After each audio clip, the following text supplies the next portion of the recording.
my name is Olga, and today in my presentation I'm going to talk about a professional development plan.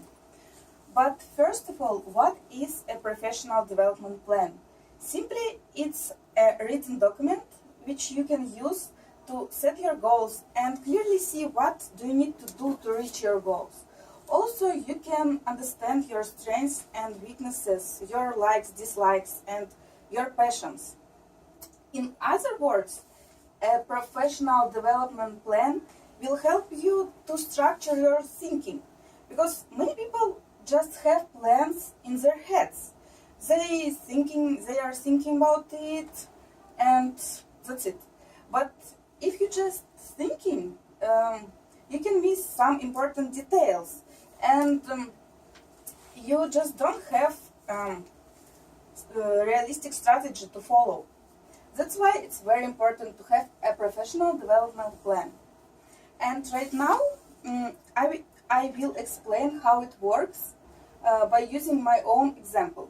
So, as you can see, there are 10 steps you have to follow to create your professional development plan.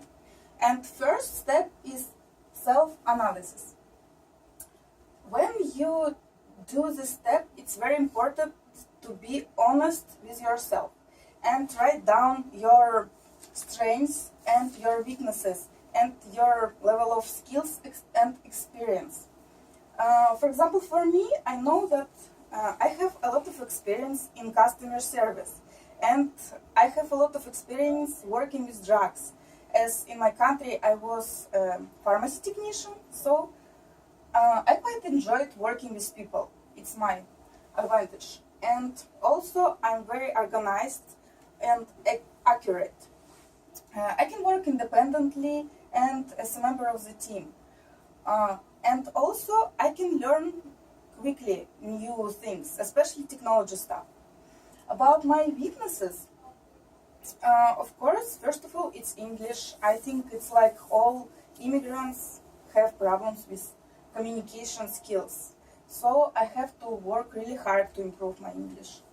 And also, I'm a little bit lazy person. Sometimes I have to push myself very hard and motivate myself all the time. Because if I won't motivate myself, I just will give up. I know that, so I have to work very hard to motivate myself. So, and why self-analysis very important? Because you will realize what skills you need to improve, and also you can see if your profession you will choose right for you. For example, I know that I can't work as a teacher because I can't speak in front of big group of people. I just can't. So I know my weakness. And I know my strengths. I'm very detail-oriented, so I can work in healthcare because it's required that you're detail-oriented. And when you think about yourself, you can go to step 2. It's goal setting. My final goal is to be accepted into medical radiography program at BCIT. It's my long-term goal. I think it's for a 5-year period of time. And I have short-term goals and medium-term goals, but all of them are related to become a medical radiographer. So, when you set your goal, when you know what you want to do your research. It's step 3. It's the most important, I think, and most intense step, because you have to look at different information. You have to research about different schools, about different courses you have to take, and places where it will be better for you to take your courses. It's a very long process. For me, I don't know, it takes maybe half a year to recognize what I want to do. So, for me, for research, I went to BCIT website, and I found that I need to have all prerequisites for this program. It's English 12, Biology 12, Math 12, and Physics 11. But it's not enough to have only prerequisites, because it's very competitive program.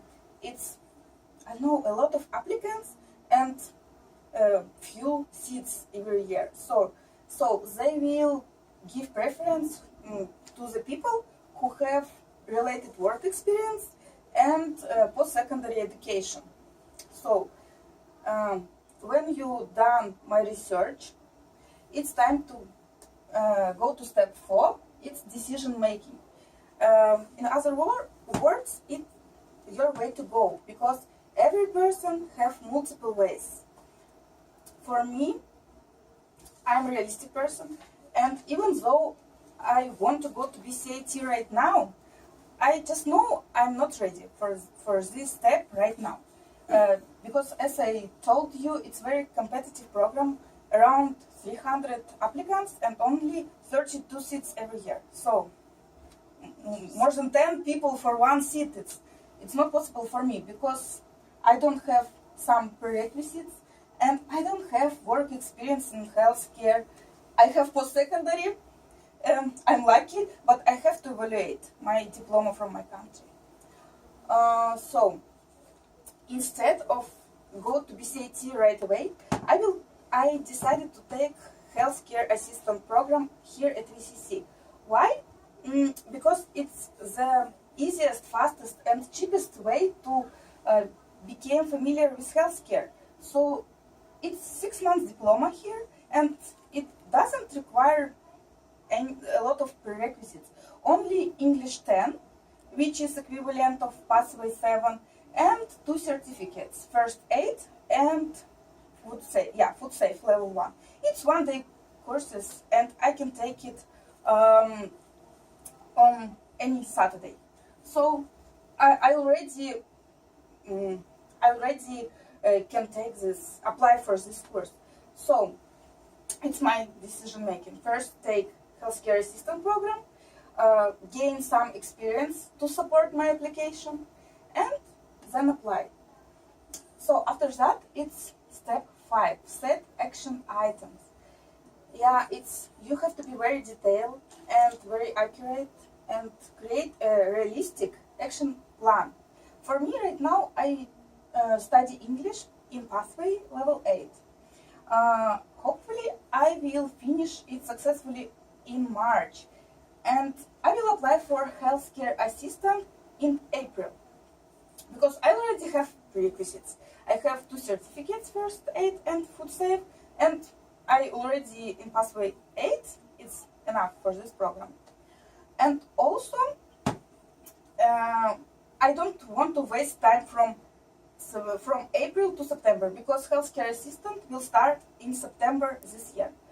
I don't want to waste time from April to September, so I will take Pathway 8 writing and reading and Biology 12, because Biology 12 is prerequisites for medical radiography. Yeah, it's my plan. Finish Pathway 8, will finish Biology 12, apply for healthcare assistant, and after 6 months, just try to find job to get experience. And while I will be working part-time as a healthcare assistant, I will take other prerequisites for BCAT. It's good for me. I think this way it's good for me. Resources. Of course, it's time, money, and support from your family and friends.